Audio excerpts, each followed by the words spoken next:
తాకట్టులో ఉన్న బంగారం అమ్మాలనుకునే వారి ఇన్ఫర్మేషన్ ఇస్తే దాని వాల్యుయేషన్ బట్టి మీకు కమిషన్ కూడా ఇస్తుంది గోల్డ్ హబ్. నమస్తే, వెల్కమ్ టు మనం టీవీ. నేను మీ only truth with Tirupati. Telangana రాష్ట్రంలో ఓవైపు ఫోన్ ట్యాపింగ్, మరోవైపు బీఆర్ఎస్ పార్టీకి సంబంధించినటువంటి ఎమ్మెల్యేలు కాంగ్రెస్ పార్టీలోకి జాయిన్ కాబోతున్నట్టుగా ఒక చర్చ కూడా వినబడుతున్నటువంటి పరిస్థితి. ఓవైపు 6 పోలీసులకు ఫోన్ ట్యాపింగ్ ఉచ్చు కూడా బిగిస్తున్నది. ఓవైపు రేవంత్ రెడ్డి ముఖ్యమంత్రి పదవి కూడా ఈ ఎంపీ ఎన్నికల తర్వాత పోబోతుందనేటటువంటి ఒక భయంకరమైనటువంటి చర్చ కూడా వినబడుతున్న పరిస్థితి. సో ఇవన్నీ అంశాలపైన నాతో పాటు మాట్లాడడానికి కపిల్ భాయ్ దిలీప్ కుమార్ సార్ ఉన్నాడు. కేసీఆర్ దగ్గర పర్సనల్ సెక్రటరీగా పనిచేసినటువంటి వ్యక్తి, అట్లనే Congress party leader. So sir నాతో పాటు ఉన్నారు. సార్ నమస్తే. నమస్తే. చాలా రోజుల తర్వాత కలిసినాం సార్. ఎండలు కూడా బీభత్సంగా కొడుతున్నాయి. సో ఎట్లా ఉంది సార్, ఏం జరుగుతుంది మన రాజ్యంలో?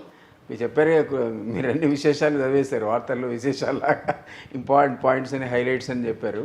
డెఫినెట్లీ ఇప్పుడు మైగ్రేషన్ అయితే జరుగుతూ ఉంది టీఆర్ఎస్ నుంచి, అదే బీఆర్ఎస్ నుంచి. అది ఎవరో ఒకళ్ళిద్దరు బీజేపీ పోతే మిగిలిన వాళ్ళంతా స్థానికంగా అవసరాలు ఎక్కువ కాబట్టి నాయకులకు పైరేలు ఎక్కువ చేసుకుంటారు కాబట్టి తప్పనిసరి పరిస్థితిలో ఎక్కువ మంది ఇటువైపు ఫ్లో స్టార్ట్ అయినట్టుంది. హైకమాండ్ దగ్గర ఢిల్లీలో కొన్ని పనులు ఉండే వాళ్ళు కూడా కొందరు ఉంటారు. అట్లాంటి వాళ్ళంతా బీజేపీ అయిపోతున్నట్టున్నారు. ఏదేమైనా ఇటు అటు మైగ్రేషన్ అయితే మీరు అన్న ప్రకారంగా ఆ గేట్లు తెరవగానే విపరీతంగా వస్తున్నారు.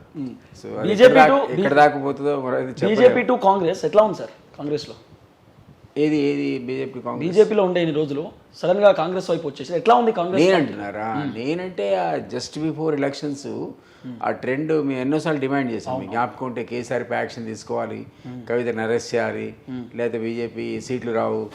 బండి సంజయ్ని తీసేసిన తర్వాత మేము అందరం నిరుత్సాహపడ్డాం. బండి సంజయ్ బీజేపీ అధ్యక్షుడుగా ఉన్నంత వరకు ఊపు తెచ్చాడు పావు. అది మాటలే కావచ్చు, చేతలే కావచ్చు, పాదయాత్రలే కావచ్చు, ఒక ఊపు అయితే వచ్చింది. అప్పుడు ఉన్నటువంటి వాతావరణంలో 30 సీట్స్ బీజేపీ గెలుస్తుందని మా అందరికి నమ్మకం ఉండేది. సడన్గా ఆయన మార్పు చేసిన తర్వాత కొలాప్స్ అయింది. ఆ కొలాప్స్ ఎంత దారుణంగా కొలాప్స్ అయింది అంటే ఈ లోపల లిక్కర్ కేసు వచ్చింది, దాని మీద చర్చ వచ్చింది. మేము కూడా డిమాండ్ చేసాం. నిజంగా ఇప్పుడు ఆమె కవిత ఇన్వాల్వ్మెంట్ ఉందనే ఒక అంశాన్ని ఆధారంగా ఢిల్లీలోని ఉప ముఖ్యమంత్రి జైలు పోయాడు. ఆయన ఇప్పటికి కూడా జైల్లో ఉన్నాడు, 1.5 year అయింది. కొత్తగా కేజ్రీవాల్ ఈ మధ్యకాలంలో ఆయన జైలుకు పంపారు. మరి అసలు సూత్రధారి కింగ్ పిన్ అని చెప్పబడేటువంటి కవిత ఎందుకు అరెస్ట్ చేయరు? ఊహించారా మీరు కవిత అరెస్ట్ అవుతుందని? నేనంటే మేమైతే డిమాండ్ చేసాం. ఊహే సంగతి దేవుడేరు. చేయరనుకున్నాం. ఎందుకు చేయరనుకున్నాం అంటే ఎన్నిసార్లు అడిగినా వాళ్ళు ముట్టుకోకపోవడం వల్ల అప్పుడు ఉన్నటువంటి దాంట్లో ఆమె జరిగి ఉంటే ఇప్పుడు అరెస్ట్ అప్పుడు జరిగి ఉంటే అది పొలిటికల్ మైలేజ్ కింద బీజేపీకి లాభం జరిగి ఉండేది. చేయకపోవడం వల్ల నష్టం జరిగింది. సో ఈ 2 కారణాల వల్ల మేము బీజేపీ వదిలిపెట్టి కాంగ్రెస్ వైపు రావాల్సిన అవసరం వచ్చింది. ఎందుకంటే అప్పటికి కాంగ్రెస్ గ్రాడ్యువల్గా పికప్ అవుతుండే. ఇక వీళ్ళు ఒక్కళ్ళే కేసీఆర్ని కొట్టగలుగుతారు. ఎందుకంటే రేవంత్ రెడ్డి ధాటి కానీ ఆయనతో పోటాపోటీగా మాట్లాడే విధానం కానీ. సో చుట్టూ చూస్తే మీకు ఒక రేవంత్ రెడ్డి తప్ప ఆయన కొట్టగలిగే సత్తావర నాయకులు కనపడట్లేదు. సో మేమందరం ఒక ఆబ్జెక్టివ్తో తెలంగాణని కాపాడాలనే ఉద్దేశంతో, మాకేం పర్సనల్ పగలేదు, ఆస్తి పంచాయతీ లేదు కేసీఆర్తో, కానీ తెలంగాణను కాపాడాలి. ఈ మొత్తం ఒక ఆలీబాబా 40 దొంగల్లా లూటీ చేస్తున్నారు తెలంగాణ అనేటువంటి ఉద్దేశంతో, దాన్ని కాపాడే ఉద్దేశంతో మేము పార్టీలను రిక్వెస్ట్ చేయడం మొదలుపెట్టాం. సో అది వాళ్ళు చేయను అన్నప్పుడు బీజేపీ మాకు ఇంకో ఆల్టర్నేటివ్ కనపడక చేస్తానని కూడా అంటున్నాడు కదా. నేను అరెస్ట్ చేస్తా, అధికారంలో రాగానే అదే సెల్లో ఈయన కూడా తోస్తా అంటున్నాడు. కాబట్టి చూద్దామని మేము కాంగ్రెస్ని రావడం జరిగింది. జస్ట్ బిఫోర్ ఎలక్షన్స్ నేను మారాను. సో ఇది ఒక సముద్రం. ఈ సముద్రంలో మంచి గజ ఈతగాళ్ళు ఉండాలి. మరి నాకేమో ఈత రాదు. సో చూడాలి మరి ఎక్కడికి పోతాను. ఏమనిపిస్తుంది సార్ కాంగ్రెస్ పార్టీలో గజ ఈతగాళ్ళు ఉండాలి ఈ సముద్రం ఇదాలంటే? ఈత రాకపోతే ఒడ్డుకు నాకు నిజంగా కూడా ఈత రాదు. ఒడ్డుకు చేరలేము ఈత రాకపోతే. సో మనకు కావాల్సింది ఈ లోపల కవిత అరెస్ట్ అనేది ముఖ్యం. ఇప్పుడు ఎందుకంటే చెక్ చేయాలి, కేసీఆర్ని చెక్ చేయడం జోక్ లాగా అన్నాను, కానీ నిజం కూడా ఈత రాదు నాకు. అయితే ఈ రోజు నాటి పరిస్థితిలో కవిత అరెస్ట్ కావడం అనేది అనుకోకుండా మనం ఎవరు ఊహించలేదు. నేను కూడా ఊహించలేదు. ఇక చేయరేమో బీజేపీ వాళ్ళు అనుకున్నా. మరి ఏ కారణం చేసినా చేశారు. చేయాల్సినట్టు అప్పుడు చేయలేదు, రాంగ్ టైంలో చేశారు. ఇప్పుడు రాంగ్ టైం ఎట్లయితే అంటే wrong time in the sense వాళ్ళకి ఆ సీక్వెన్స్ ఆఫ్ ఈవెంట్స్ అట్లా వచ్చి ఉంటాయి. ఎంక్వైరీలో ఇప్పుడు అవసరం ఏర్పడుతుంది, కానీ ఇది అప్పుడు కూడా అవసరం అదే ఉండేది కదా. ఇదే ఆధారాలు అప్పుడే వచ్చాయి, పేపర్లో బలమైన సాక్ష్యాధారాలు. వాడు జైల్లో ఉండి ఉత్తరాల మీద ఉత్తరాలు రాస్తున్నాడు. సుకేష్ చంద్ర అని. ఆ సుకేష్ చంద్ర వాడు ఎవరికి ఎన్ని కిలోలు నెయ్యి ఇచ్చాడు, ఏ కారులో ఇచ్చాడు, కార్ నెంబర్తో సహా పెట్టి ఆహ్వాన పత్రాలు పంపుతాడు అక్కడ. కేజ్రీవాల్కు, కవితకి రండి అతి త్వరలో మీరు రాతో ఇక్కడ షేర్ చేసుకోవాల్సింది తప్పదని వాడు రాస్తుంటే మనందరం చదువుతున్నాం. ఏంటి వీడి ఇంత ఓపెన్గా చెప్తున్నాడు, మనం రియాక్ట్ కావట్లేదు. సో ఈ రోజు రియాక్ట్ అయ్యారు, కొంచెం స్లోగా అయ్యారంటున్నా నేను. అంతకుముందు కనుక ముందు అయి ఉంటే వాళ్ళకు ఎలక్ట్రల్ ఇప్పుడు అరెస్ట్ వాళ్ళు ఏమనిపిస్తుంది అంటే అప్పుడేమో నష్టపోయారని గ్రహించి పార్లమెంట్లో ప్రయోజనం పొందడానికి ఏమైనా చేస్తున్నారని ఒక అనుమానం. పార్లమెంట్ ఎలక్షన్స్ అది అందువల్ల రాంగ్ టైమింగ్ అని. Wrong timing in the sense వాళ్ళకి లాభం జరుగుతుంది, కాంగ్రెస్కు అంతగా లాభం రాదు కదా ఇప్పుడు. సో వాళ్ళు అది గ్రహించేశారేమో అనిపించింది. సో 8వ తారీఖు మధ్యంతర బెయిల్ పిటిషన్ దాఖలు చేసింది కవితక్క. 8వ తారీఖు ఏమైనా అవకాశం ఉందా సార్? మనం బయటకు వచ్చే అవకాశం ఉండదు? ఆమె పెట్టుకున్న ప్లీ ఏంటి, పిల్లవాళ్ళు చదువులు, దానికోసం తల్లిగా ఎగ్జామ్స్ అని పెట్టుకుని తప్ప అంతకంటే సాలిడ్ రీజన్స్ ఏం చూపెట్టలేదు కదా. సో అది హ్యుమానిటేరియన్ కన్సర్న్. అది జనరల్గా జడ్జెస్ వాళ్ళు హ్యుమానిటేరియన్ యాంగిల్లో తీసుకుంటే అరే తల్లి నిజమే పాపం పిల్లల ఎగ్జామ్స్ ఉన్నాయి తను ఉండాలి అనుకుంటే మరి ఇస్తారేమో బెయిల్. సో మళ్ళీ సడన్ సిబిఐ ఎంట్రీ కూడా అయింది. సిబిఐ ఈడీ అవుద్ది కదా, మనీ లాండరింగ్ జరిగింది కదా, లక్షల కోట్లాది రూపాయలు వీడు వాడికి ఇచ్చారని వాడు వీడికి ఇచ్చారని ఇక్కడి నుంచి వేరే దేశాలకు పంపారని. ఒకసారి అది ఒక రాష్ట్రం నుంచి ఇంకో రాష్ట్రానికి పంపినా, ఒక దేశం నుంచి ఇంకో దేశానికి పంపినా సిబిఐ పరిధిలోకి వస్తాయి అంశాలు. CBI as well as ED, enforcement direct, money laundering జరిగింది కాబట్టి ఈ రెండు శాఖలు కూడా బహుశా అందుకోసం ఇందులో ఇన్వాల్వ్ అయ్యి రాబోయే రోజుల్లో ఆ వార్తలు కూడా మనం చూడబోతున్నాం. సో ఫోన్ ట్యాపింగ్ విషయంలో మీ ఫోన్ కూడా ట్యాప్ అయింది అనుకుంటున్నారా? 100% అవుతుంది. నేను కేసీఆర్కు ప్రధాన ప్రత్యర్థి, అసలు ఎంత తిట్టినా కేసీఆర్ పుస్తకాలే రాశారు కదా కేసీఆర్ మీద. నా ఫోన్ ట్యాప్ కాకపోతే అది పెద్ద వార్తే కాదు. నా ఫోన్ కనుక ట్యాప్ కాకపోతే న్యూస్, అది వార్త. అయితే 10,000 మంది ఫోన్లు, 1,00,000 మంది ఫోన్లు ట్యాప్ చేసిన వాళ్ళు ఆ లిస్టులో మనం కనీసం 10,000లో ఉండమా? తెలంగాణ ఉద్యమకారులు అందరూ ఉన్నారు, సొంత పార్టీ వాళ్ళే ఉన్నారు కదా. హరీష్ రావు ఫోన్ ట్యాప్ చేశారని చెప్తుంటే హరీష్ రావు సొంత మేయరెడ్డి ఫోన్ ట్యాప్ చేయడం వల్ల ఆయన ఆ రోజుల్లో ఎలక్షన్స్లో తను ఇరిగేషన్ డిపార్ట్మెంట్లో జరిగిన అవినీతి బహుశా డైరెక్ట్ వాళ్ళకి ఇన్ఫర్మేషన్ వచ్చి ఉంటుంది. సపోజ్ 1000 కోట్లు కలెక్ట్ చేసి ఆయనకు 100 ఇచ్చాడు అనుకుందాం. సో దానివల్ల కోపం రావచ్చు. ఇంకోటి ఎలక్షన్స్ ముందు చేసినటువంటి డిస్ట్రిబ్యూషన్, ఎవరెవరైతే తన అభ్యర్థులు అనుకున్నారో వాళ్ళందరికీ తన డబ్బులు ఇచ్చాడని ఒక రూమర్ మన పేపర్లో కూడా చూసాం. ఎలక్షన్ ఫండ్ ఇచ్చాడని. ఎందుకంటే రేపు పొద్దున వాళ్ళు గెలుచుకుంటే 20 మంది ఒక లాబీలాగా ఏర్పడి తను దాన్ని లీడ్ చేద్దాం అనుకున్నా మనకు తెలియదు. సో ఆ సంభాషణ చూస్తే కానీ అర్థం కాదు. సో దానివల్ల వాళ్ళకి అది ఇన్ఫర్మేషన్ అంతా అప్ టు డేట్ ఉంది కాబట్టి ఆ రోజు ఆయనకు అసలు పాపం శాఖ మార్చారు. ఫస్ట్ ఎక్కడైతే ఆదాయం వస్తుందో ఇరిగేషన్ శాఖ కట్ చేశారు. కొన్ని రోజుల తర్వాత ఏకంగా మంత్రి పదవి నుంచి తీసేశారు. ఆయనకు రాలేదు కదా, 9 నెలల పాటు మంత్రి పదవి లేకుండా బయట కూర్చోవాల్సిన పరిస్థితి వచ్చింది. సో అవన్నీ కూడా ఈ ఫోన్ ట్యాపింగ్ వద్ద సేకరించిన వివరాలను ఆధారంగా చేసుకునేది వాళ్ళు చేపట్టిన చర్యలని నేనైతే ఖచ్చితంగా అనుకుంటున్నా. కాబట్టి అందులో నా ఫోన్ కూడా ఉందంటే లేకపోతే ఆశ్చర్యంగానే ఉంటే ఆశ్చర్యంగా. సో కేటీఆర్ మాట్లాడింది విన్నారా మీరు? నేను వినలేదు. 2-3 ఉద్యోగాల ఫోన్లు ట్యాప్ చేసి అది విన్నా, అది విన్నా.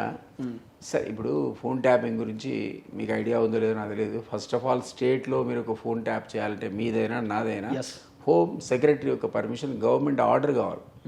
హోమ్ సెక్రటరీ అఫీషియల్ పర్మిషన్ ఇవ్వాలి. మీకు కాన్ఫిడెన్షియల్ ఉంటుంది, అది పబ్లిక్ డొమైన్లో పెట్టరు. But it has to be with an order లేకుండా మీరు ఫోన్ ట్యాప్ చేయడానికి వీలు. కేటీఆర్ చెప్తున్న ఒక స్టేట్మెంట్ ఇచ్చిండు, పోలీసుల పని అదే కదా అని చెప్పి చెప్తా ఉంటాడు. కరెక్ట్, అదే చెప్తున్నా.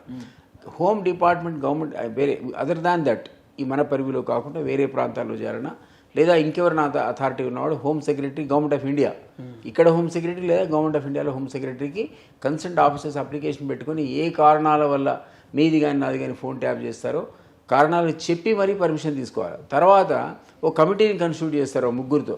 ఆ 3 ముగ్గురు 3 నెలల తర్వాత రివ్యూ చేస్తారు. అయ్యా నువ్వు తీసుకున్న ఇన్ఫర్మేషన్ ఏంటి, ఈ ఫోన్ ట్యాప్ చేస్తే వచ్చిన ఇన్ఫర్మేషన్ ఎవరితో మాట్లాడారు, ఎవరు ఆయనకు కాల్ చేశారు, దాంట్లో ఉన్నట్టు సమాచారం ఏంటని వాళ్ళు సాటిస్ఫై కాకపోతే ఫోన్ ట్యాపింగ్ రద్దు చేస్తారు. ఒక సింగిల్ ఫోన్కి ఇంత తతంగా ఉంటే ఈ వేలాది ఫోన్లు వాళ్ళు అఫీషియల్గా చేసినట్టేనా? కాదు, అన్అఫీషియల్గా జస్ట్ సాటిస్ఫై ఎవరిని, మన బాసెస్ని, కేటీఆర్, కేసీఆర్ ఇట్లాంటి వాళ్ళని సాటిస్ఫై చేయడానికి పోలీసులు వాళ్ళ యొక్క పరిధిని అతిక్రమించి రూల్స్ని వైలేట్ చేసి, అందుకనే టెలిగ్రాఫ్ యాక్ట్ వైలేషన్ జరిగింది అక్కడ. కాబట్టి వీళ్ళందరూ కూడా రేపు పొద్దున జైలుకు పోయినా మనం ఆశ్చర్యపోవాల్సిన పని లేదు. మొత్తం ఖాందాన్ అంతా డెఫినెట్లీ పోతారు. అయితే మీరు అన్నారు కదా ట్యాపింగ్ అనేది కేటీఆర్ అన్నాడు సహజంగా జరుగుతుంది. సహజంగా జరుగుతుంది. నేనే ప్రైవేట్ సెక్రటరీగా కేసీఆర్కు ఉన్నప్పుడు ఈయన ఉద్యమ నేత. సో ఈయన కార్యక్రమాలు కూడా ట్యాప్ చేయాల్సిన అవసరం బహుశా అక్కడ ఎవరో రూలర్స్ కుండా ఉంటుంది. సో ఒకరోజు నా మిత్రుడు ఒకడు పేరు చెప్తే బాగుంటుంది, ఐపీఎస్ ఆఫీసర్, ఐబీ అంటే స్పెషల్ షాక్ ఉంటుంది. ఐబీ అనేది ఒక షాక్, ఇంటెలిజెన్స్ బ్రాంచ్ లెక్క, ఇంటెలిజెన్స్ బ్యూరో. ఆ ఇంటెలిజెన్స్ శాఖ ఇంటెలిజెన్స్ బ్యూరో, అది బ్యూరోయే. ఆ బ్యూరో వాళ్ళ పని కూడా ఇదే, రా పని, ఇంటెలిజెన్స్ బ్యూరో పని. వాళ్ళు ఏం చేస్తారంటే ఇట్లాంటి కార్యక్రమాలు చేస్తుంటారు. ఎవరు కట్ట పేపర్లు తెచ్చాడు, 3 నెలల సంభాషణలు నావి, నేను ఎవరికి చేసినా నాకు ఎవరు చేసినా ఎంతసేపు మాట్లాడినా.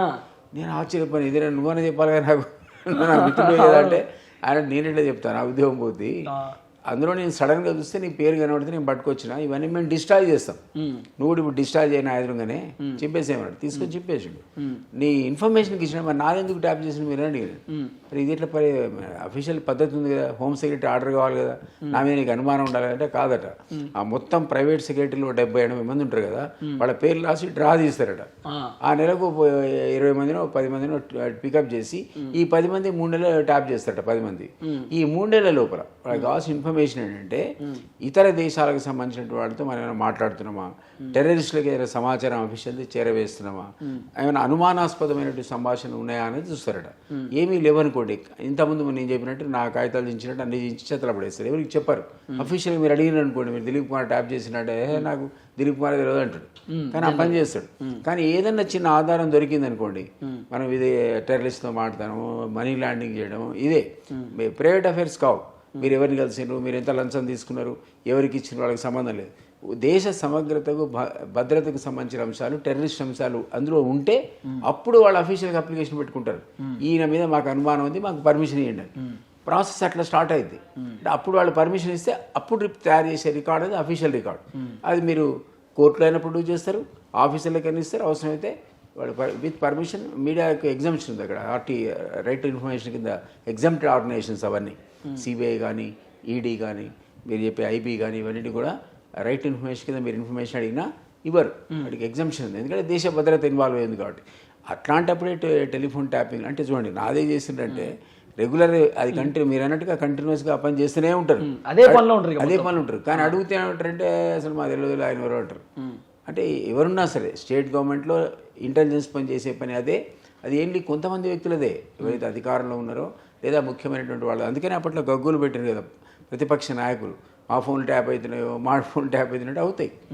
అందులో అనుమానాస్పదమైనటువంటి ఇట్లాంటి టెర్రరిస్ట్ యాక్టివిటీలు ఉంటేనే వాళ్ళు దాన్ని ఎక్స్పోజ్ చేస్తారు తప్ప మీ ప్రైవేట్ సంభాషణలు ఎవరికి ఇవ్వరు, లీక్ చేయరు, అది దానికి సంబంధమే లేదు వాళ్ళకి ఆ ఇష్యూస్. కానీ ఇక్కడ ఏ దేశానికి భద్రతకు భంగం కలిగిందని వీళ్ళు ట్యాప్ చేస్తారు. అసలు వీళ్ళ దేశ భద్రతకు వీళ్ళకి సంబంధం ఏంటి? వీళ్ళేమి గవర్నమెంట్ ఆఫ్ ఇండియా కాదు కదా, స్టేట్ గవర్నమెంట్. ఇక్కడ వీళ్ళు అబ్జర్వ్ చేసిన కార్యక్రమాన్ని కూడా అఫీషియల్ కార్యక్రమాలు కావు, ప్రైవేట్ కార్యక్రమాలు. ఇంకోటి సార్ 2016 నుండి ట్యాపింగ్ స్టార్ట్ అయిందని కూడా చెప్పి. అవును, డెఫినెట్లీ వాళ్ళు ఎప్పుడు అధికారంలోకి వచ్చినా 1 or 2 years లోపల ఎవడో పోయి చెప్పుకుంటాడు. ఆ ఇజ్రాయెల్ పోయి పెగాసిస్ టెక్నాలజీ పట్టుకొచ్చుకుంటే ఎవరి నెంబర్ మనం ఫీడ్ చేస్తే వాడి జీవిత చరిత్ర రికార్డ్ అయిపోతుంది సార్ అంటే పట్టుకురాకుండా పంపినట్టున్నారు. దానికి బోర్డు అన్ని కోట్లు ఖర్చు పెట్టి అఫీషియల్గాను అన్అఫీషియల్గాను సాఫ్ట్వేర్ పట్టుకొచ్చి మనం అన్నీ ఇక ఈ లక్షల కొద్ది ఫోన్లు వినటం మొదలుపెట్టారు. పెద్ద స్పెషల్ టీములు అక్కడక్కడ కన్స్టిట్యూట్ చేసి వాడి పని ఏదైనా మీరు మాట్లాడుకుంది వినటం. అందులో ఏమాత్రం అనుమానం వచ్చినా మీరు కేసీఆర్ గురించి మాట్లాడినా, కేటీఆర్ గురించి మాట్లాడినా, హరీష్ రావు గురించి మాట్లాడినా, ఏదైనా కానీ ప్రతిపక్షాలు మాట్లాడుకుని అన్నీ కూడా రికార్డ్ చేసి ఆ మొత్తం డాటా తీసుకెళ్ళి ఎవరు చెప్పారో వాళ్ళు చెప్పే కార్యక్రమం పెట్టారు. కాబట్టి ఇప్పటికి కూడా ఒక అనుమానం మనకు ఏమన్నాడు ఒక అధికారి, ఎలక్షన్లలో అధికార పక్షానికి చెందిన అభ్యర్థులకు డబ్బులు మా వాహనాల్లో తరలించామన్నాడు. ప్రతిపక్షాలకు సంబంధించిన డబ్బులు వాళ్ళ ట్యాబ్ ద్వారా విని ఆ డబ్బులు పట్టుకున్నామన్నాడు. ప్రోటోకాల్ వెహికల్లో తీసుకుపోయినా అంటే డబ్బులేమో పంచుతావు, కొందరేమో పట్టుకుంటావు. అంటే ఇప్పుడు గెలిచినోడు గెలిచినట్టు కాదు, ఓడినోడు ఓడినట్టు కాదు. మీరు ఇంత గందరగోళం చేసినాక ఓడేటోడేమో గెలిచిండు, గెలవాల్సినోడు ఓడిపోయాడు. మరి ఇప్పుడు ఎలక్షన్ కమిషన్ కూడా సీరియస్ తీసుకోవాలి. మీరు ఇంతమంది ఈడీ అన్నారు కదా, సిబిఐ అన్నారు కదా, అది ఒకటే కాదు. ఇప్పుడు ఎలక్షన్ కమిషన్ ఇంటర్ఫియర్ అయ్యి ఏ కాన్స్టిట్యున్సీలో ఇట్లాంటి డబ్బులు వీళ్ళు తరలించారో కనుక్కొని ఆ గెలిచిన అభ్యర్థుల ఎన్నికను రద్దు చేయాల్సి వస్తుంది ఎవడన్నా కానీ.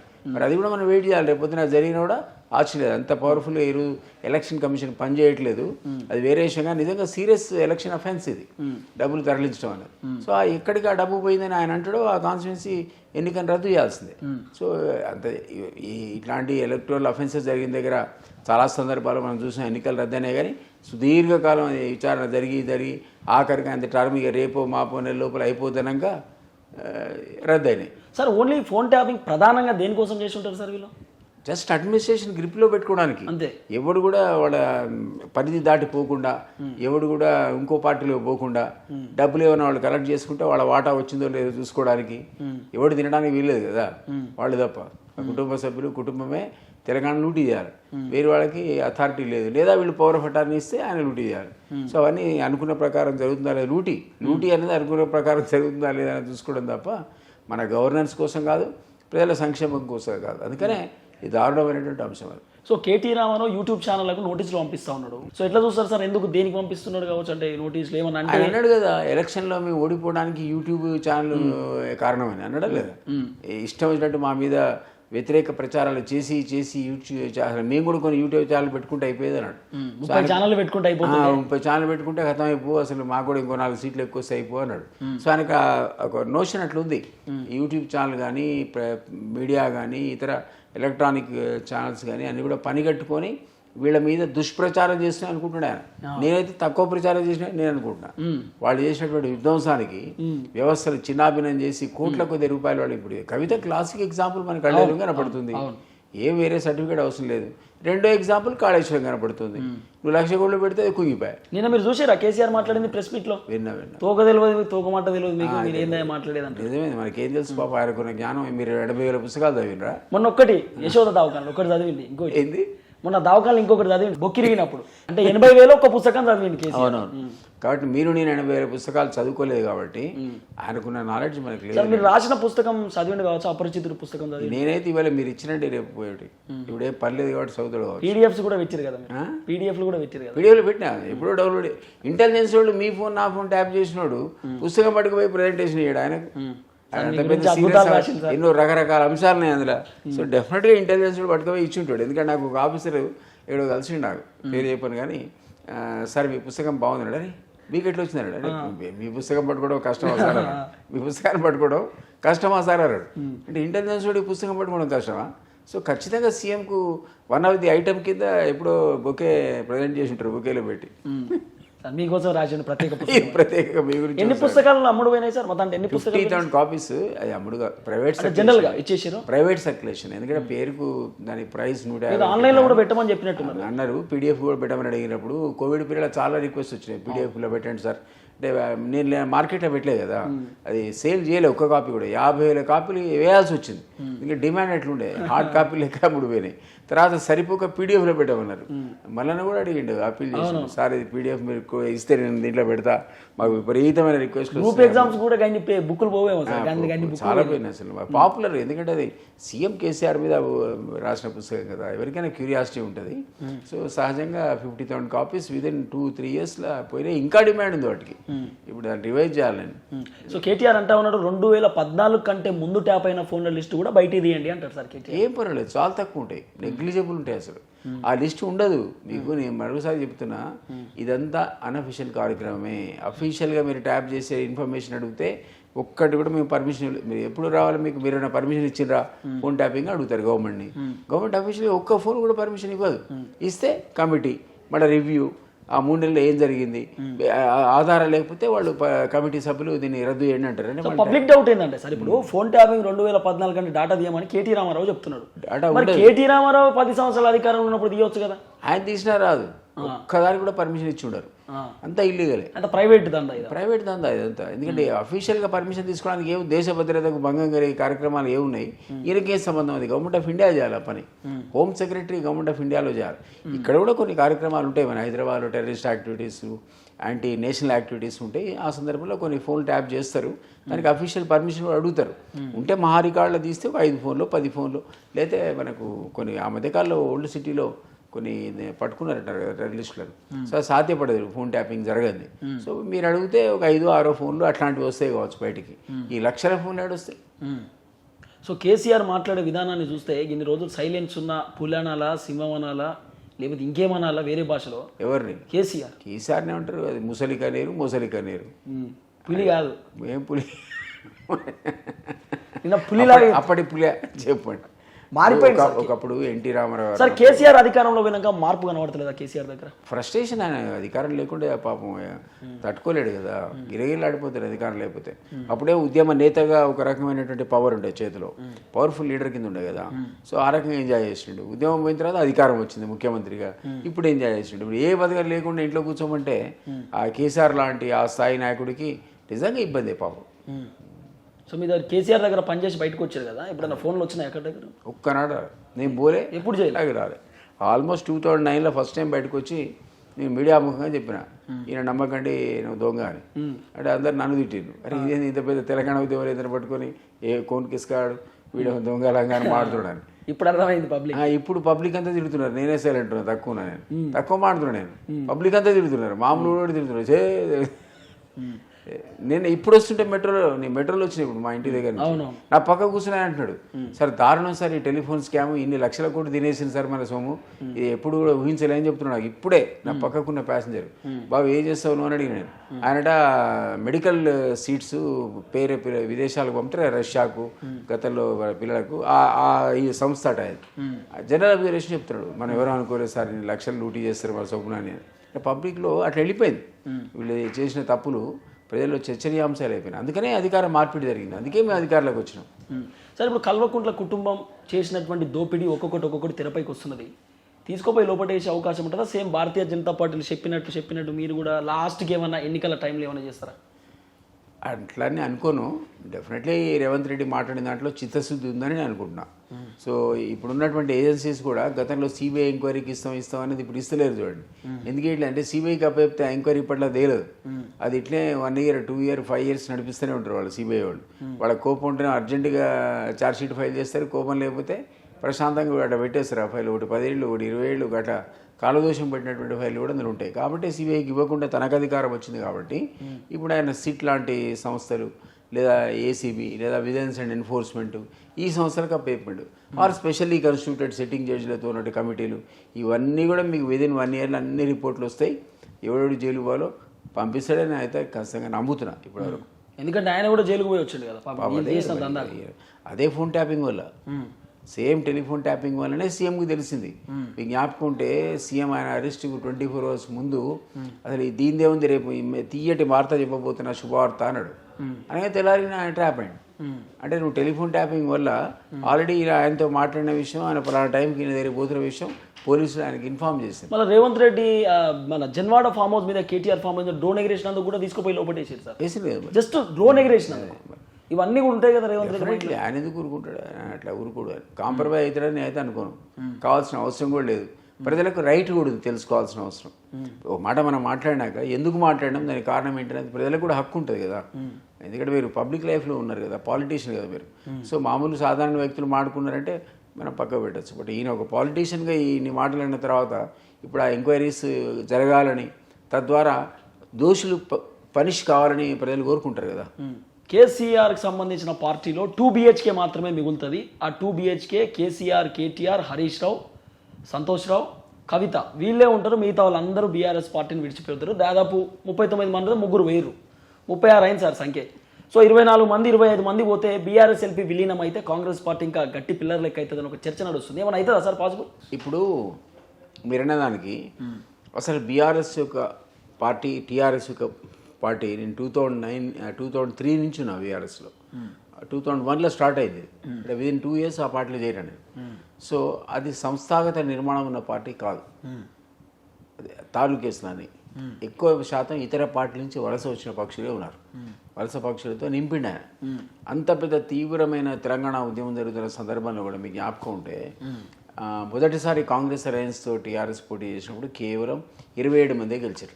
45 సీట్లు ఇచ్చినారు. అలయన్స్లో 45, మొత్తం తెలంగాణలో పోటీ చేయలేవాడు, అవకాశం లేకుండా వాడు అలయన్స్ పెట్టుకోవాల్సిన పరిస్థితి ఏర్పడేది.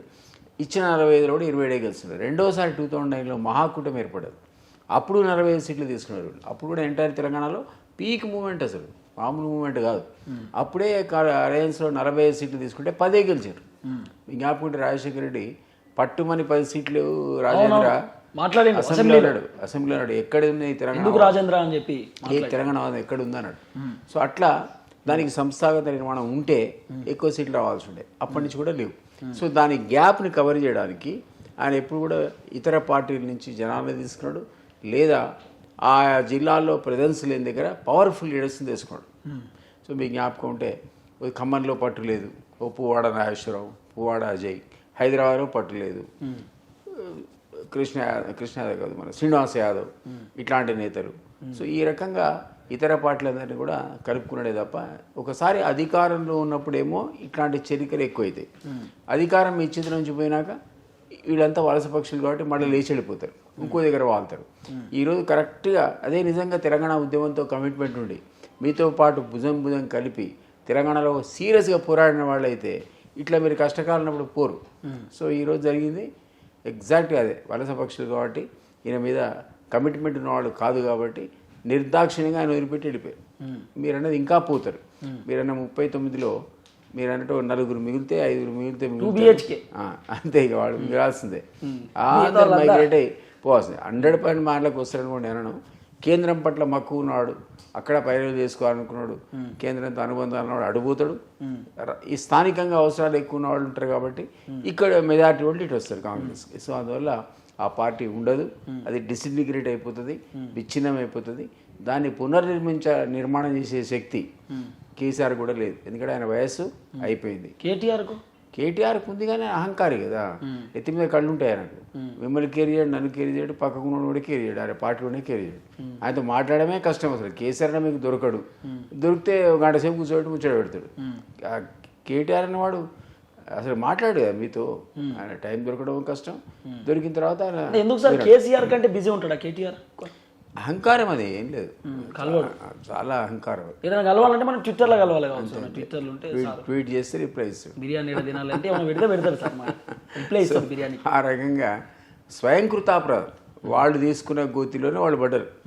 ఎవడు చేసింది కాదు ఇది. అంత పెద్ద ఉద్యమంలో తెలంగాణను బంగారు ప్లేట్లో పెట్టి మీకు ఇస్తే, బంగారు పళ్ళల్లో మీకు తెలంగాణ చెప్తే మీరు దాన్ని నిధులు నీళ్లు నియామకాల బేసిస్ మీద, ఇతర అంశాలు కూడా మీరు ఇస్తే ఇవ్వచ్చు, కానీ ఈ 3 అంశాలు ప్రధానం కాబట్టి ఉద్యమానికి అవే కేంద్ర బిందువులు కాబట్టి మీరు అద్భుతమైన పరిపాలన అందిస్తే అసలు మీరు నేను కూర్చొని ఈరోజు కేసీఆర్ నుంచి మాడాలంటే భయపడాల్సిన పరిస్థితుడు అది లేదు. మీరు దాన్ని సర్వనాశనం చేసిన అధికారాన్ని, ధృతరాష్ట్ర పరిపాలన, నియంత పరిపాలన, ఆశ్రిత పక్షపాత పరిపాలన, బంధుప్రీతి, ఇట్లాంటివన్నీ జరగడం వల్ల అండ్ ఏదైతే ఖర్చు పెట్టిన నిధులు కూడా విపరీతమైన అవినీతి కాబట్టి మనం అనుకున్న పద్ధతిలో తెలంగాణ లేదు కాబట్టి ఈరోజు ప్రజలు తిరస్కరించి చీగొట్టి కాంగ్రెస్కు పట్టం కట్టిన పరిస్థితి వచ్చింది. కాబట్టి ఆ పార్టీ అంత త్వరగా మళ్ళీ లేచి బట్టగడదని బతికి బట్టగడదని అయితే అనుకోవట్లే. కేసీఆర్తో సాధ్యపడదు. అప్పటి తెలంగాణ సెంటిమెంట్ కూడా లేదు. తెలంగాణ సెంటిమెంట్ ఒక పెద్ద సెంటిమెంట్, అది మీరు నేను కూడా కరెక్ట్ పద్ధతిలో అందిపుచ్చుకుంటే మనం కేసీఆర్ లాగా లీడ్ చేయగలిగేవాడు. ఆయన తెలివిగలుడు కాబట్టి దాన్ని పట్టుకున్నాడు. ఆ అంశాన్ని పట్టుకొని దాని లాజికల్ కంక్లూజన్ కూడా తీసుకెళ్ళి సకల జిల్లా పోరాటం జరిగింది.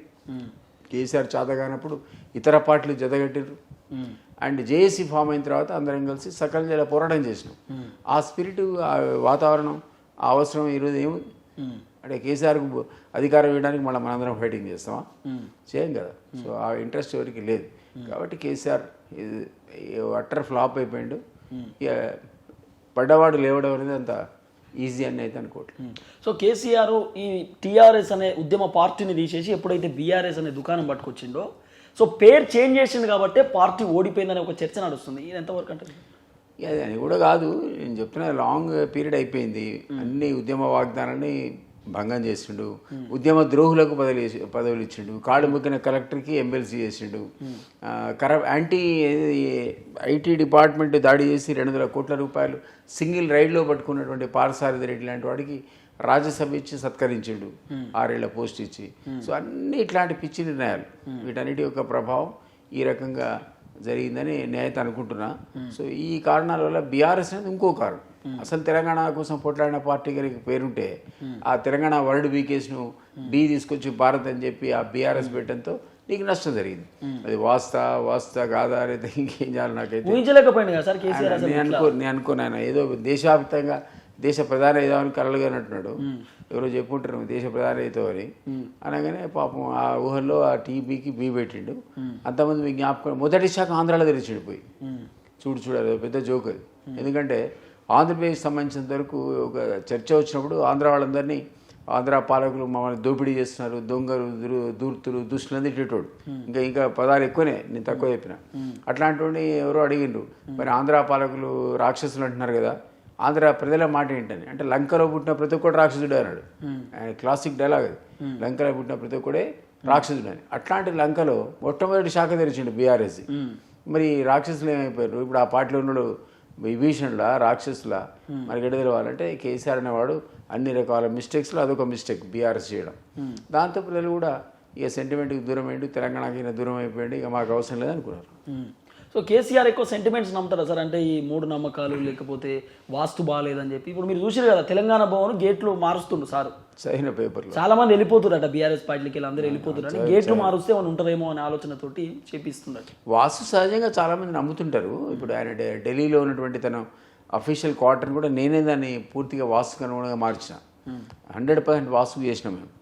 నార్త్ ఈస్ట్లో చెట్లుంటే కొట్టించినాం, బిల్డింగ్స్ పాత ఉంటే కొట్టి దాన్ని తీసేయించినాం, నార్త్ ఈస్ట్ డోర్ ఓపెన్ చేయించినాం డోర్ లేకుంటే, ఇవన్నీ చేసినాం. ఆయన నమ్ముతాడు కాబట్టి చెప్పిండు మాకు ఇవన్నీ చేయండి, పర్ఫెక్ట్ ఉండాలి, వాస్తు 100% ఉండాలంటే వల్ల 100% వాస్తు పద్ధతిలో దాన్ని నిర్మాణం చేయడం జరిగింది. సో ఆయనకు ఆ నమ్మకాలు ఉన్నాయి. మనం చూసినాం యజ్ఞయాగాదాలు కూడా పెద్ద ఎత్తున నిర్వహిస్తాడు కదా. మరి ఆ యజ్ఞాలకు యాగాలకు మంత్రాలకు చింతకాయలు రాంతేరాలు మనకేం తెలుస్తుంది? ఆయన అయితే 10 ఏళ్ళు అయితే అధికారం అనుభవించాడు, దానికంటే ముందే యజ్ఞయాగాదులు చేసిండు. మరి ఆయన అడిగితే మొన్న చేసిన రాజస్వ యాగం ఫలితమే అంటాడేమో. మనం అనుకుంటాం ప్రజల యొక్క అభిష్టం ప్రకారం, ఉద్యమకారుడు కాబట్టి ఉద్యమ నేత కాబట్టి అధికారులకు వచ్చినా మనం అనుకుంటాం. ఆయన ఇష్టం, అది 100 కారణాలు ఉంటాయి నీ అధికారులు రావడానికి, అందులో ఒక కారణం వాస్తు అనుకుంటాడు కావచ్చు. సో మనం దాన్ని తప్పట్లేం, అది ఒక పర్సన్ యొక్క వ్యక్తిగత వ్యవహారం. కానీ అధికారంలోకి వచ్చాక ఆయన రాజస్వ యాగానికి 300 కోట్ల రూపాయలు ఖర్చు అయినాయి అన్నారు. అది ఎక్కడిది అనేది క్వశ్చన్ కదా, ఆయన ఎప్పుడు చెప్పలే ఆ డబ్బులు ఎక్కడి నుంచి వచ్చాయి. సో అది కనుక ప్రజాధనం అయితే లేదా అవినీతి సొమ్ము అయితే మనకు డెఫినెట్లీ మనం అబ్జెక్ట్ చేస్తాం కదా. సో బీజేపీ వాళ్ళు అంటా ఉన్నారు కాంగ్రెస్ పార్టీని మీద తలుచుకుంటే కూల్చేస్తామని చెప్పి, ఏం చెప్తారు సార్? ఎట్లా కూరుస్తారండి 8 మందితో? ఏక్నాథ్ షిండేలు వస్తారు, లేదా ఎలక్షన్స్ అయిపోయిన డబుల్ ఇంజన్ సర్కార్ వస్తుంది అంటే ఎట్లా వస్తుంది? అంటే అవుట్ రైట్ అందరినీ కిడ్నాప్ చేస్తారా? లేకపోతే ఉన్న కాంగ్రెస్లో సగం మందిని కొనుక్కొని పోతారా రాత్రి? అసలే అమిత్ షా అండ్ మోడీ కాంబినేషన్ నేను కూడా ఒప్పుకుంటా, డెడ్లీ కాంబినేషన్ అది. అదేమి ఎవరు మన అద్వానీ గారును వాజ్పేయి కాంబినేషన్ కాదు. వాళ్ళంతా పాపం నీతి నిజాయితీ ఓ సిద్ధాంతాల ప్రాతిపదిక పార్టీని బ్రహ్మాండంగా నడిపినారు సిద్ధాంతాల మీద. ఈ మోడీ అమిత్ షా అనేది మీరు అటు చూస్తే మీరు ఇటు చొక్కామయం అవుతుంది. అటువంటి కాంబినేషన్ అది, డెడ్లీ కాంబినేషన్ వాళ్ళది. ఎన్నో గవర్నమెంట్స్ కూడా ఓటారు దేశంలో మనం చూడంగా. డెమోక్రటిక్ ఎన్నికైనటువంటి ఎన్నో గవర్నమెంట్ని 5-6 గవర్నమెంట్లు కుప్పగొల్చి పారేసారు. రాత్రి ఎమ్మెల్యేలు కొన్నారు, మంత్రులు కొన్నారు, వాళ్ళు అందులో సిద్ధహస్తులు. అంటే వాళ్ళు అనుకుంటే అవుతుంది అంటారా? మరి వాళ్ళు అనుకుంటే ఈ 60-30 మందిని కొన్నాకుంటారు. ఆ బ్యాన్కి నేను గేట్లు ఎత్తినట్టున్నాడు ఆ మాట. ఆయన ఆలోచిస్తుండే తీసుకుంటున్నా, అయితే రాజీనామా చేసినాక తీసుకుంటున్నా, మళ్ళీ మీరు రాజీనామా చేసి రండి అని చెప్తున్నా అని ఆలోచన లోపల ఈయన వచ్చి ఎలక్షన్ అయిపోయిన డబుల్ ఇంజన్ సర్కార్ వస్తాడు లక్ష్మణ్ గారు. అంత సీనియర్ లీడరు ఎలక్షన్ అయిపోయిన డబుల్ ఇంజన్ అంటే ఏందనుకోవాలి? అంటే ఏదో ఎసరు పెడుతున్నారు, మోదీ తలుచుకుంటే కాంగ్రెస్ కావచ్చు అని నిప్పు పెడతారని అర్థం కదా. సో నువ్వు నాకు నిప్పు పెడతా అంటే నేను ఇంట్లో కూర్చుంటానా? సో నా ప్రయత్నం నేను చేయాలని అందుకే గేట్లు తెరిచి కూర్చున్నా, అందుకని వస్తున్నారు. సో ఇప్పుడు సంఖ్య పెరుగుతుంది సార్, కాంగ్రెస్ పార్టీ సంఖ్య పెరుగుతుంది, 79 దాకా అవుతాయి. ఆ 79-80 అయినాక అంత ఈజీ కాదు కదా గవర్నమెంట్ పడే కష్టమే. సో ఆ కారణం చేత కూడా రేవంత్ రెడ్డి గారు గేట్లు తెరిచినామని నేను అనుకుంటాను. పిల్లర్ కొంచెం గట్టిగా అయితే ఏం చేయలేం కదా సార్, జేసీబీతో కూల్చేసినా కూడా అంత ఈజీగా ఉండదు. అందుకని ఆ స్ట్రెంత్ కోసమే ఆయన పరిస్థితి అట్లా తీసుకొచ్చింది, పరిస్థితిని కంపల్షన్ క్రియేట్ చేస్తుంది రేవంత్ రెడ్డికి. కాంగ్రెస్ పార్టీ 6 గ్యారెంటీలు ఇచ్చింది సార్, దాంట్లో 13 అంశాలు ఉన్నాయి, కేవలం 5 అంశాలే చేసారు, 100 రోజులలో పూర్తి చేస్తున్నారు. అవుతుందా? ఎండ్ ఆఫ్ ద డే వరకు అయినా అన్నీ కూడా ప్రారంభించారు. మీకు ఒకటండి, బస్సు అయితే అందరు మహిళలకు ఉచితంగా ఈరోజు వాడుకుంటున్నారు. దానివల్ల కొత్త సమస్యలు కూడా వచ్చినాయి. ఆటో డ్రైవర్ల సమస్యలు, మగోళ్ళకి సీట్లు ఎదురకపోవటం, ఇవన్నీ ఉన్నాయి కదా. సో ఇదైతే కానివ్వండి, మేము అయినా సరే వెనకపోవట్లేదు. అది ఒకటి మాత్రం అందరికి యూనివర్సల్గా ఎంపీ ఎలక్షన్ తర్వాత దాన్ని తీసేస్తారంట. తీయరు అది ఉంటుంది, కొనసాగుద్ది. అదనంగా బస్సులు కొంటారు, వేలాది బస్సులు. ఈరోజు ఆల్రెడీ 1000 బస్సులు ఆర్డర్ చేసి ఇంకో 2000 బస్సులు కూడా కొంటారు.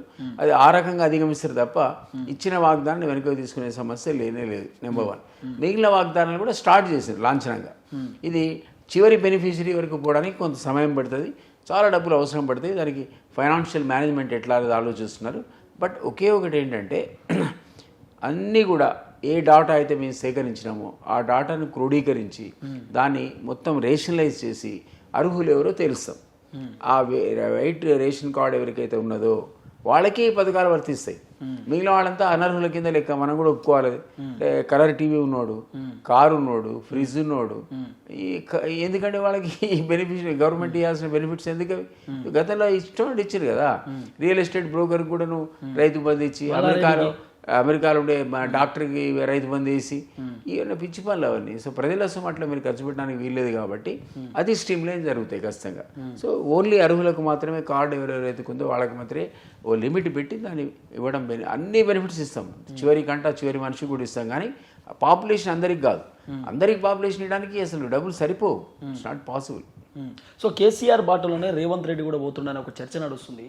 అప్పుడేమో వెలుగు రాజ్యం అని, ఇప్పుడు రెడ్డి రాజ్యం అని చెప్పి చెప్తా ఉన్నారు. సో ఎట్లా చెప్తారు సార్? బీసీలకు టికెట్లు ఇస్తాడని, బీసీలను పక్కన పెడుతుండని చెప్పి అట్లానే అనలేము. నేను జనరల్ అయితే నేను చేయలేను, కానీ సహజంగా కూడా రెడ్డిస్ అనేది ఒక పవర్ఫుల్ సెక్షన్ ఇక్కడ. ఇంకా వెలమలన్నా పాపులేషన్ వైజ్ తక్కువనేమో, కానీ ఇప్పటికి కూడా మన ఊళ్ళలో రెడ్లు ఏది చెప్తే అది వినేటువంటి పరిస్థితి, ఒక దాని ఏమంటారు గ్రిప్ ఉంది వాళ్ళకు, ఆ పట్టు ఉంది, ప్రజల మీద ఉంది, అధికారం మీద ఉంది. సో ఆ సెక్షన్లో ఉన్నటువంటి వాళ్ళు సహజంగా కొంతమంది సమర్థులు వస్తారు. అంతమంది సమర్థులు వచ్చాక నేను నీకు 5 ఇస్తాను, 3 ఇస్తాను అందరినీ కట్ చేయలేరు. మీరే చూస్తున్నారు కదా, జిల్లా వారీగా ఇప్పుడు జానారెడ్డి గ్రూప్ ఉంది. జానారెడ్డి కొడుకు ఇవ్వాల్సిన అవసరం వచ్చింది మీకు, బికాస్ జానారెడ్డి చాలా సుదీర్ఘకాలంగా పవర్ఫుల్ లీడరు. కోమటిరెడ్డి బ్రదర్స్ ఉన్నారు, ఇద్దరు పవర్ఫుల్ పీపులే. తమ్ముడికి మీరు ఎమ్మెల్యే ఇవ్వాల్సి వచ్చింది, అన్నకు మంత్రి ఇవ్వాల్సి వచ్చింది. సో ఇట్లా మీరు జిల్లా వారీగా పోతే పొంగులేటి శ్రీనివాసరెడ్డి ఉన్నాడు. ఆయన మరి 8 మందిని గెలిపిస్తా, లేదా మొత్తం జిల్లా అంతా నేను గెలిపిస్తా, ఒక్కడు కూడా గెలిచే సమస్య లేదని ఒక ఛాలెంజ్ చేసిండు. భద్రాచలం తప్ప అందరినీ గెలిపించిండు కదా. మీరు ఆయన రెడీ కాబట్టి పక్క పెట్టేసి ఇంకోళ్ళకి ఇస్తారా మాట?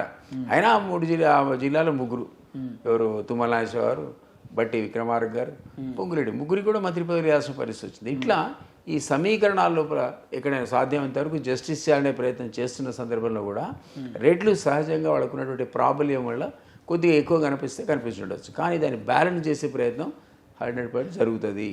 ఇక్కడ ఏదైనా నష్టం జరిగితే వేరే సెక్షన్స్ ఎట్లయితే కార్పొరేషన్స్, క్యాబినెట్ హోదాతో ఉన్న ఇతర పదవులు, వాటిని ఇచ్చి ఈ సమీకరణాలన్నీ కూడా బ్యాలెన్స్ చేసుకునే ప్రయత్నం మేము ఖచ్చితంగా చేస్తాం. ఇనిషియల్గా మీరు అన్నట్టు ఆ మంత్రివర్గ కూర్పు చూస్తే అంతా రెడ్లకే ఇస్తున్నారనేటువంటి ఒక అపోహ కలిగిన మాట వాస్తవం. దాన్ని మేము ఓవర్కమ్ అవుతాం. ఒక మంత్రే కాదు కదా జీవితంలో, అల్టిమేట్ క్యాబినెట్ హోదా ఉన్న వేరే పదవులు ఉన్నాయి కదా. సో ఇతరులకు ఆ పదవులు కూడా ఇచ్చి సమర్థులను ఎంకరేజ్ చేసి దాన్ని బ్యాలెన్స్ చేస్తాం. సో 17 సెగ్మెంట్లు ఉన్నాయి, దాంట్లో కాంగ్రెస్ పార్టీ 13 టార్గెట్ పెట్టుకుంటున్నట్టున్నారు. సో 13 ఏమన్నా సక్సెస్ అయితే సార్? అంటే కాన్ఫిడెన్స్ సీఎం గారు తన కాన్ఫిడెన్స్తో అంటున్నాడు, నేను 13 గెలిపిస్తా అంటున్నాడు, 17 కూడా గెలిపిస్తా అంటాడు, ఒక్కటి తప్ప అన్ని గెలుస్తా అనేటువంటి కామెంట్ కూడా చేసిండు. పాలిటిక్స్లో గ్రౌండ్ రియాలిటీని కూడా మనం యాక్సెప్ట్ చేయాలి కదా. ఈరోజు బీఆర్ఎస్ లేదు, 0, ఒక్క సీటు కూడా రాదు. నేను గతంలో ఎవరు అడిగితే చెప్పిన, ఒక్క కేసీఆర్ అనేవాడు మెదక్లో నిలబడితే తప్ప ఆ పార్టీలో గెలవాడు బోడు లేడు. ఇప్పుడు వాతావరణం మారిపోయింది, ఆయన కూడా నిలబడట్లేదు కదా, పక్క వెళ్ళిపోయాడు కదా. సో మిగిలింది ఆ 16 సీట్లలో ఎవరు ఎన్నికి రావాలన్న దాంట్లో మాకు పోటీ బీఆర్ఎస్ కాదు, ఓన్లీ బీజేపీ మాత్రమే ఉంది. ఒక 10 వస్తే అనుకుంటున్నారా కాంగ్రెస్ పార్టీ? నేను అట్లానే డెఫినెట్లీ డబుల్ డిజిట్ క్రాస్ అవుతాం, ఎందుకంటే మీకు వాళ్ళకున్నది 8 మంది ఎంపీలే కదా. బట్ మీరు అన్నట్టుగా ఎంపీకి వచ్చేవరకల్లా ప్రజల థింకింగ్లో మార్పు ఉంటుంది, కొంత చేంజ్ అవుతారు. కాబట్టి ఆ చేంజ్ దాంట్లో గతంలో బీజేపీకి ఉన్న 8 మంది ఎమ్మెల్యేలకు తగినట్టే 1, 2 వస్తాయనడం కూడా తప్పు. వాళ్ళకి కాస్త 3-4 సీట్లు కూడా వచ్చేటువంటి అవకాశం. పబ్లిక్ 3 అంటే సార్ అప్పుడు కుప్పలు 119, ఇది కేవలం 17. ఈ 17లో వాళ్ళు ఆలోచించేస్తారు, అది మార్పు ఉంటుంది ప్రజల్లో. కాబట్టి ఈరోజు మాకు ప్రధానంగా పోటీ ఉన్నది బీజేపీతోనే. ఆ బీజేపీతో ఉన్న పోటీలో మరి మాకైతే డబుల్ డిజిట్ అయితే 100% వస్తుంది. అది ఎన్ని 12 లేదా 10 అనేది ఇక వెరీ డిఫికల్ట్. ఒకవేళ అనుకున్న స్థాయిలో రేవంత్ రెడ్డి అనుకున్న స్థాయిలో రాలేకపోతే రేవంత్ రెడ్డి పదవిలోకి వేరే వాళ్ళు వచ్చే అవకాశం ఉందనే ఒక చర్చ నడుస్తుంది సార్. ఇంత త్వరగా ఒకప్పుడు మీరు అన్నట్టు కాంగ్రెస్లో కల్చర్ ఏముండేదంటే సీల్డ్ కవర్ కల్చర్ ఉండేది. ఇప్పుడు కాదు, ఒక 10-20 ఏళ్ల కింద, 10 ఏళ్ల కింద కూడా ఆ కవర్లో వచ్చేది, ఆ పేరు చదువుకొని మీరు లెజిస్లేటివ్ పార్టీ నాయకుడిగా ఎన్నుకునే పరిస్థితి ఉండేది. కానీ క్రమక్రమంగా కాంగ్రెస్ పార్టీ కూడా కన్సాలిడేషన్ దిశగా వచ్చిన తర్వాత మీరు ఎక్కడ చూడండి, ముఖ్యమంత్రులు ఫుల్ టర్మ్ పరిపాలించే పద్ధతిని పరిపాలించారు. ఎప్పుడు కూడా మధ్యలో 2 ఏళ్లకో 3 ఏళ్లకో సీల్డ్ కవర్ ద్వారా చేంజ్ చేయలేదు. ఆ సంస్కృతి కాంగ్రెస్లో మారింది. కాబట్టి రేవంత్ రెడ్డిని కూడా తీసే సమస్య రాదు. ఒక సింపుల్ ఈ పార్లమెంట్ ఎలక్షన్స్ రిజల్ట్స్ని బట్టి మరో దాన్ని బట్టి అది 80% మాకే ఎక్కువ వస్తాయి. 100% దాని అనుమానం లేదు. వాళ్ళకి వస్తే 3, 4 రావచ్చు. కానీ ఆ ఎలక్షన్స్ కాగానే ఆయన తీసి మార్చి ఇంకోళ్ళు తీసుకొస్తా అనేది అన్నెసరీ అపోజిషన్ పార్టీలు క్రియేట్ చేసినటువంటి అపోహలేదు. ఇంతకుముందు అనుకున్నాం కదా, మేము అధికారంలో రాగానే డబుల్ ఇంజిన్ సర్కార్ వస్తుంది, లేదా ఇంకోటి మా దగ్గర జరుగుతుంది అంటే అధికారులు ఈయన ఉండడు అనేటువంటి మాటలన్నీ కూడా విపక్షం వాళ్ళు అన్నవే తప్ప స్వపక్షం వాళ్ళు అన్నవి కావు. ఆలోచన కాంగ్రెస్ పార్టీ 80% మధ్యలో వారిని తీసి ఇంకోళ్ళు పెట్టే ఆలోచన చేయాల్సిన అవసరం లేదు. ఈ మధ్యకాలంలో అటువంటి కల్చర్ కూడా కాంగ్రెస్ వదులుకుంది. సార్ ఒక 2-3 పేర్లు అడుగుతా సార్, వాళ్ళ మీ మైండ్లో వచ్చినటువంటి ఒకటే టప్పునో మాట అనేసేయండి. కేసీఆర్ ఫస్ట్, వ్యూహకర్త. కేటీఆర్, అహంభావి. కవిత, కరప్ట్, అవినీతి. హరీష్ రావు, అతను చాలా ఏమంటారు దాన్ని లౌక్యుడు. Santosh Rao silent killer. Modi able లీడరే, నో డౌట్. యోగి ఆదిత్యనాథ్ నిజాయితీపరుడు అయితే కనపడతాడు నాకు. బండి సంజయ్ అంటే ఏం చెప్తారు సార్? బండి సంజయ్ చాలా హార్డ్ వర్కర్, శ్రమజీవి. శ్రమజీవి అతను ఉద్యమకారుడు, తెలంగాణ ఉద్యమకారుడు. రేవంత్ రెడ్డి కూడా పట్టుదల మనిషి. కోమటిరెడ్డి కమిట్మెంట్ ఉన్నటువంటి లీడరే. సో ఫైనల్గా కాంగ్రెస్ పార్టీని జనాలు ఎందుకు నమ్మాలంటారు సార్? పబ్లిక్ ఒక మాట చెప్పండి. ఒకటండి, మనం విధ్వంసానికి గురైనటువంటి సమాజం, అంత కొట్లాడి తెచ్చుకున్నటువంటి తెలంగాణ పునర్నిర్మాణం అవసరం ఉంది మనకు. ఈ పునర్నిర్మాణం చేయడానికి చక్కటి అవకాశం ఇంతకుముందు అన్నట్టు తెలంగాణలో వాళ్ళకి అవకాశం ప్రజలు ఇచ్చారు. 2 సార్లు ఇచ్చారు, 10 ఏళ్ళు ఇచ్చారు. ఆ 10 ఏళ్ళలో వాళ్ళు సాధించలేదు. అంత అవినీతి పెరిగిపోయింది, ఆశ్రిత పక్షపాతం పెరిగిపోయింది. ఇంత విధ్వంసం జరిగిన తర్వాత సహజంగా మనం తెలంగాణ మనం అనుకున్న పద్ధతిలో నిర్మాణం కానప్పుడు ఇది ఎవరో వేరే వాళ్ళు చేయాలని అనుకుంటాం. అప్పుడు అటు ఇటు చూస్తే మనకు ముందు బీజేపీ కనపడ్డది. ఆ బీజేపీతో చేత కాదని వాళ్ళే తేల్చేసుకున్నారు కొన్ని రాంగ్ స్టెప్స్ వల్ల. అది జరిగిన తర్వాత మీకు కనపడేది కాంగ్రెసే కదా. సో కాంగ్రెస్లో కూడా ఇవన్నీ గతంలో లేవా అని మీరు అడుగుడొచ్చు. కానీ ఒక తరం మారిన తర్వాత కొత్త తరం వచ్చింది, పాత తరం లేదు ఇప్పుడు కాంగ్రెస్లో. ఈ కొత్త తరం వాళ్ళు కొత్త కమిట్మెంట్తో, కొత్త ఆలోచనలతో, కొత్త విజన్తో పనిచేస్తున్నారు. సో ఆ విజన్ ద్వారా ఇప్పుడు తెలంగాణలో అపరిష్కృతంగా ఉన్నటువంటి మన సమస్యలు వాళ్ళు ఓ కొత్త మార్గం చూపించగలుగుతారని, ఈ కొత్త విజన్తో మనకు సొల్యూషన్స్ ఇవ్వగలుగుతారని మనం అనుకుంటాం. ఒక ఎక్స్పెక్టేషన్, నాది కాదు ప్రజలది. ఆ కారణం చేత మనకు అధికారం అప్పచెప్పారు. దీని అసెస్మెంట్ మీరు ఎప్పుడు చేయగలుగుతారు? ఓ 1 ఇయర్కో 2 ఇయర్స్కో. ఇక వీళ్ళు అనుకున్నది అది జరగలేదని అడుగుతారు తప్ప మరీ 100 రోజులకే బారసాలనాడే ఆవకాయ పెట్టినట్టు మీరు మమ్మల్ని క్రిటిసైజ్ చేయలేరు. కాబట్టి ఒక టైం ఇస్తే విల్ ప్రూవ్ అవర్ కమిట్మెంట్. మా చిత్తశుద్ధి కానీ లేకపోతే మా యొక్క కమిట్మెంట్ కానీ ఒక 1 ఇయర్ లోపల 2 ఇయర్స్లో మీరే చూస్తారు ఏమాత్రం మేము చేయగలుగుతామని. Thank you so much sir. So ఇది కపిల్ భాయ్ దిలీప్ కుమార్ సార్తో స్పెషల్ ఇంటర్వ్యూ. చూస్తున్నాం మనం టీవీ. మళ్ళీ నెక్స్ట్ గెస్ట్తో కలుద్దాం.